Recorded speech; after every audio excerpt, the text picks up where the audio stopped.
सन्माननीय पत्रकार महोदय, आपणास ऍडमिनिस्ट्रेटिव्ह लॉ मध्ये किंवा ऍडमिनिस्ट्रेटिव्ह ट्रिब्युनलला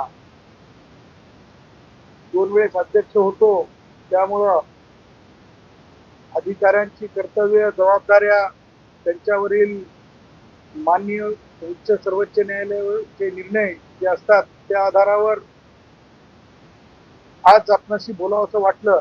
कारण त्याचं कारण आणि औचित्य आहे की सातारा येथील माननीय पोलीस अधीक्षक श्री तुषार जोशी साहेब आणि स्टेट तुषार जोशी साहेब जे ऑल इंडिया सर्व्हिसचे ऑफिसर आहेत, IPS ऑफिसर आहेत आणि इतर स्टेट पोलीस सर्व्हिसचे ऑफिसर किंवा पोलीस कॉन्स्टेबल त्यांच्याही म्हणजे ड्युटीजमध्ये असणारे यांच्या बाबतीत जो आज माननीय सभागृहामध्ये सभापती महोदया नीलमताई गोरे यांनी जी ऑर्डर जे निर्देश दिले ते निर्देश जे आहेत लिजिटिमेट क्रिटिसाइज करण्यासारखे आहेत. कारण थेट निलंबनाच्या बाबतीत दिलेले निर्देश हे न्यायसंगत असू शकत नाहीत. अगोदर कारवाई आणि नंतर चौकशी, अगोदर कारवाई आणि नंतर चौकशी ही भारतीय संविधान या शास्त्राच्या नुसार आपल्याकडील नोकरी विषयक प्रकरणांमध्ये ड्युटी रिस्पॉन्सिबिलिटीच्या प्रकरणांमध्ये केली जाऊ नये असे स्पष्ट आहे.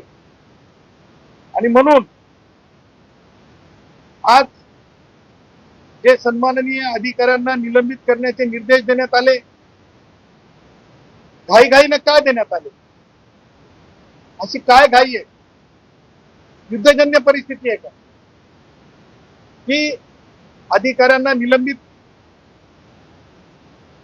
प्राथमिक चौकशीच्या अगोदर अधिकाऱ्यांना निलंबित नैसर्गिक न्यायाचा निपटारा नैसर्गिक न्याय लक्षात न घेता अधिकाऱ्यांना निलंबित कोणतीही डिपार्टमेंटल इन्क्वायरी कॉन्टम्प्लेट होण्याच्या अगोदर करणं हे भारतातील दत्तोपंत ठेंगडी यांच्या विचाराचा कष्टकरी कर्मचारी अधिकारी भारतरत्न डॉक्टर बाबासाहेब आंबेडकरांच्या विचाराचा जो अधिकारी आहे, कर्मचारी आहे, कष्टकरी आहे, तो कधीही मान्य करणार नाही.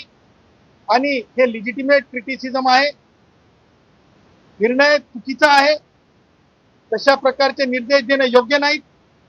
पहिला मुद्दा कायदेशीर all India service discipline and appeal rules 1969 चे रूल 3 मध्ये निलंबित कोण केलं जाऊ शकतंय हे स्पष्ट आहे. त्याच्यातली पहिला पार्ट म्हणजे विभागीय चौकशी कार्यान्वित आहे का गंभीर बाबीसाठी, विभागीय चौकशी कार्यान्वित आहे का गंभीर बाबीसाठी, 1. 2. एखादा गुन्हा दाखल झालेला आहे का एखाद्या प्रकरणामध्ये गंभीर बाबीसाठी एखाद्या अधिकाऱ्याच्या विरुद्ध. हे नसताना माननीय ज्या प्रकारे तुषार जोशी साहेबांना निलंबित करा असे निर्देश दिले हे न पटणारे आहेत, अनाकलनीय आहेत. कारण लक्षात घ्या, 2 गोष्टी घडत होत्या सभागृहामध्ये, 3 गोष्टी घडल्या सभागृहात. न्यायाधीश माननीय आणि मान्य सभापती यांच्या निर्णयाच्या यांच्या कार्यप्रणालीच्या बाबतीमध्ये नेहमी विश्वासार्हता असली पाहिजे, नेहमी विश्वासार्हता असली पाहिजे. परंतु प्रस्तुत प्रकरणामध्ये किंवा न्यायाधीशांनी सभापतींनी कार्यकर्त्या समान कधीच निर्णय घेणं अपेक्षित नाही आहे, निर्देश देणं अपेक्षित नाही आहे. ते आवर्जून सांगावं असं वाटतं किंवा त्या पदानुसार ते अपेक्षित नाही.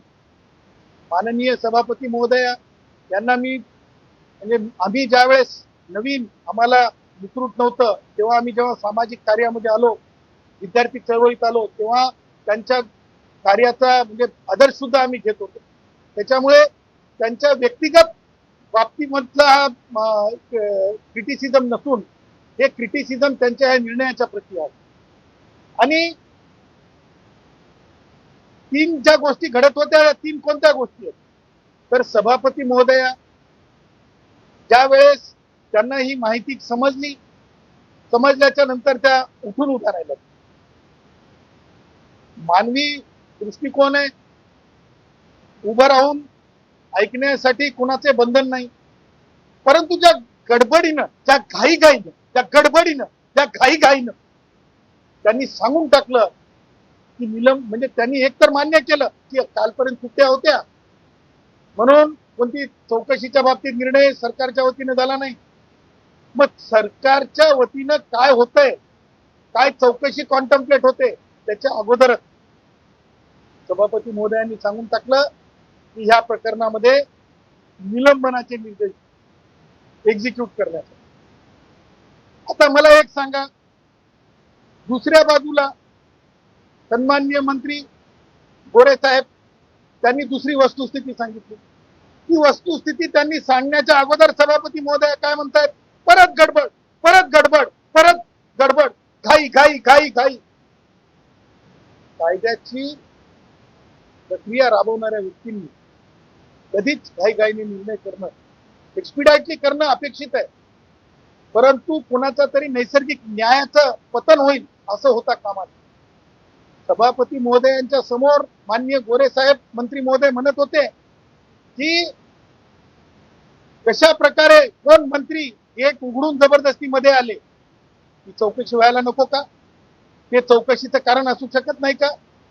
पोलिसांना शिवीगाळ झाली तर ते माणसं नाहीत का? पोलीस शिपाई आमची माणसं नाहीत का? त्यांना ह्युमन राईट्स नाही आहे का? त्यांना फंडामेंटल राईट नाही का? पोलीस अधीक्षकांना फंडामेंटल राईट नाही का? पोलीस अधीक्षकांना भारतीय संविधानाचं आर्टिकल 311 लागू नाही का?